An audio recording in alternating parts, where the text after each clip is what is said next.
Jack felt, rather than heard, the distant explosion. The sensation of a slight push on his eardrums and a sickening shift in his gut registered as the pressure wave passed through him, an instant before the familiar, chilling noise. The distant rumble slowly rose to a crescendo before rolling away. It sounded as large as it was far away. Small bombs were quick, sharp and crisp like a 4th of July firework. The big ones were more like a force of nature. Shit. Jack was already tired, bone-dead tired. Stare at the wall and forget who you are tired. As the only ER doc this side of Fallujah, Iraq, Jack M. Curran was stretched thin from long hours and hard work. He and a handful of corpsmen, who everybody outside the Navy called medics, took care of an entire battalion of Marines. Corpsmen sewed up cuts, passed out antibiotics, and did their damnedest to get the guys under their care out of there alive. The ebb and flow of insurgency caused Jack some busy days and some easy days.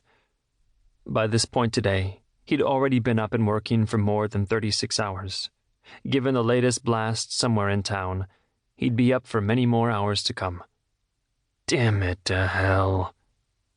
Jack pulled himself up off the floor where he'd been sitting with his back against the wall, holding a bottle of water in his hand. Wearily, he stood up. He'd have to make sure Chief Whitley knew they'd be incoming. Knowing Whitley, he'd already be on it.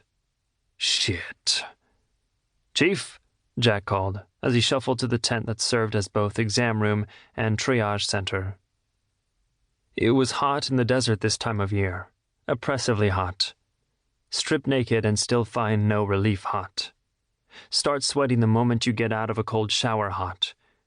It was the kind of heat that tested tempers, strained testosterone levels, and put everyone on a slow, irritable boil. All of the men in his little team wore the same lightweight uniform when in their small, secured area of town.